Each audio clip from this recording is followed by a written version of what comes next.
Thank you for being here. Thank you for having me. So what have you been up to in the past 4 years since your win? Oh, this and that. Modeling all over the world. I'm signed with Wilhelmina and a few other agencies internationally, and I started my own jewelry and candle company called Supermodel. I'm a spokesperson for the National Eating Disorders Association. I am a vice president of a clothing company that's eco-friendly called Ashleigh, based in Toronto. And I also just launched a dating website for plus-size girls. The plus-size dating website, how does that work?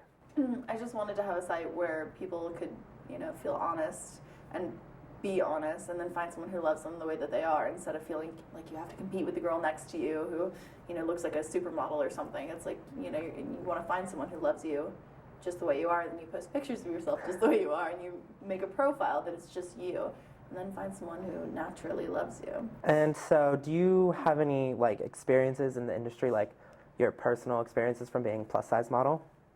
Like, what kind of experience? Just several. What are some stick out experiences to you that are different from just the super skinny models? Oh, well, the biggest thing is that we get to eat. Photo shoots have the best food, and it's so cruel. I think they do it to torture the girls. But they have this huge smorgasbord of everything, and the most gourmet restaurants in New York cater it, and no one eats except the plus size model. I always take it to go too, because there's so much left over.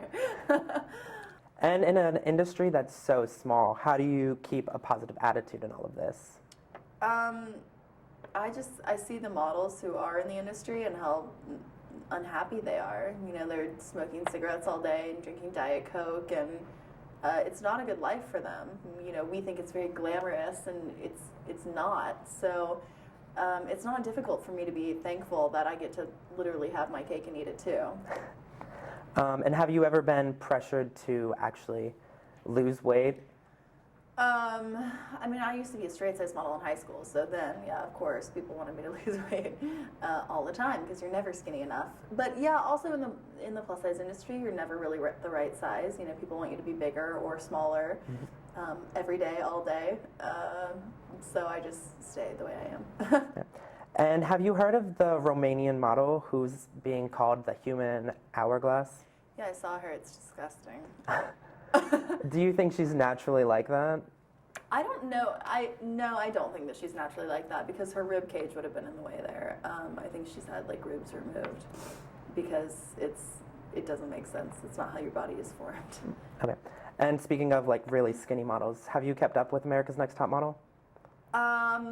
Not really, but I see it every now and then. Because about 2 seasons ago, I think, Anne was the winner, and she was the same, tiny. naturally skinny. Do you think she was naturally skinny? Oh, yeah. She's not the same at all. That Romanian model is psycho skinny. Anne is normal, yeah. She's from Texas. She's just a skinny girl.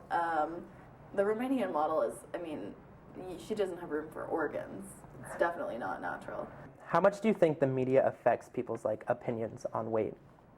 I think the media is everything. When we think of how we view ourselves, we're looking at these magazines and the movie stars and everyone everywhere, and trying to compare ourselves to that, and it's just completely unrealistic, unfortunately. Do you have any advice to girls right now that are struggling with their body image? Yeah, I think you definitely just have to, the first thing is to understand that everything around you is fake, and that you're working against a $40 billion diet industry who wants you to think that you're fat because it puts money in their pockets, And once you realize that, you can really see things the way that they are. Everything is fake, everyone is airbrushed, no one looks like that. The girls in the magazines don't look like themselves in real life. It's just completely false. And then, start comparing yourself, if you feel the need to compare yourself, to people walking down the street, because that's, what's out there. But I think it's important to really focus on yourself and not compare yourself to other people, Yeah. Be the best you that you can be. You said you were involved in not only modeling, but you were in the National Eating Disorder Association, and you started your own jewelry line, and you're in a clothing line. Why do you think that's all important to do that on the side of modeling? Well, I think that right now, since, I'm 24, I'm still young enough to be a model, and I won't be forever. And so you kind of have to plant the seed while people are still interested in you. And I won't be a model forever. And if I start a jewelry and candle company later down the road, or I'm spokesperson for the National Eating Disorders Association and I'm not a model, then it's not really interesting. Who wants to come see a not model, or just a woman who wants to speak on anorexia? It's not like, woohoo, someone, I really want to go see that. Yeah. So it draws people in that I'm a celebrity, that I'm, an international model and things like that. And so I, have to use that name and that power to help the businesses and the association in particular, and benefit, from that, and then retire. What do you do on a day when you don't have when you're not feeling as good as you normally are? What do you mean? What are some I'm sad about my life? Well, I rarely have time to feel that way. But my biggest thing, or my tip to people, is I say to try to take whatever you think is a negative and turn it into a positive. So if you look in the mirror every day and you think, I hate my nose, I hate my nose, I hate my nose, instead of focusing on it and wasting all this time hating something that you can't change, you can change it, but it's not worth it, then try to turn it into a positive. My ancestors had this nose. This has been passed down through generations. This is what separates me from anybody else. It keeps me from being boring, and being appreciative of what society has deemed a flaw. You know what I mean? Yeah. So then it's amazing how much extra time you'll have and you're not hating things on your body. Because honestly, if you had plastic surgery, you change your nose, you're just going to look in the mirror and say, I hate my ears. It's never the end. There's always something else. And do you have any role models? Because you're a big role model for girls that are struggling with body image. So do you have any? I definitely look up to Tyra Banks. I love what she's done. I love her body image stuff that she does, and I love that she's a mogul and she's really created a huge business. I mean, she's amazing. So I think that, I probably look up to her the most. And how do you feel about not only being the first plus size model to win, but still the only plus size model to win? Feeling pretty good. No, it's fantastic that I'm the only one who's won, because it separates me from all the other girls. You say so-and-so from cycle whatever, and there are so many cycles now that people forget, but I'm the only plus size winner, and I get to say I'm the only one, and I have my own thing, so it's good. I mean, I wouldn't mind if another girl won, but it's nice to be the only plus girl. And there's so many cycles now that a lot of the winners just kind of fade into the background. Totally, and you're like, just fizzle. Where did that girl go? And yeah, and what was her name? And, exactly, and you're just still here with your face.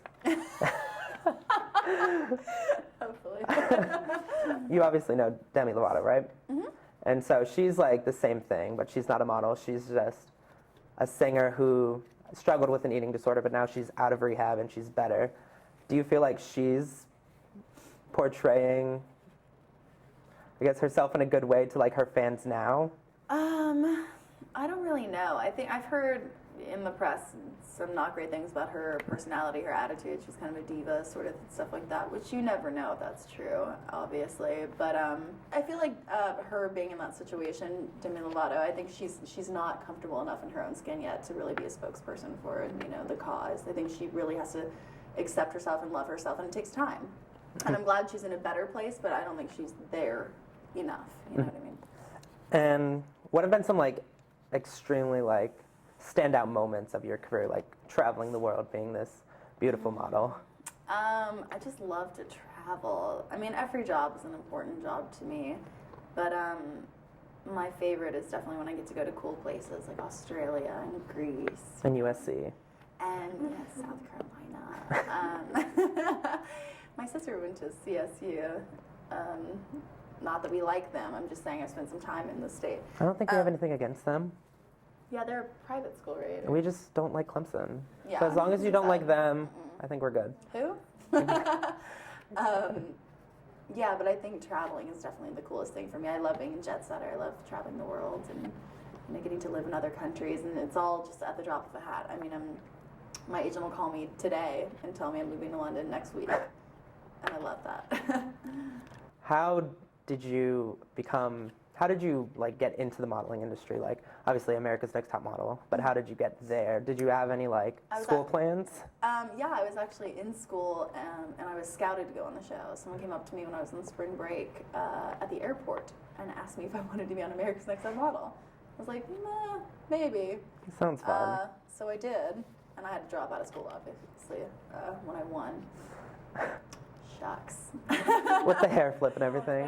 When I won. No big like, deal. When are you going back to school? I'm like, I'm a model. Never. I'm pretty. I don't need if school. I can help it. Not even that. It's like if I was going to do anything, I would take like a course in business, and I'm like, I already own 2 companies. I mean, not if I had had the course before, I would have been very thankful because I've had to learn my lessons the hard way. Yeah. But yeah, what are you gonna do? All right. Well, thank you for sitting down with us. Nice meeting you. Nice meeting you.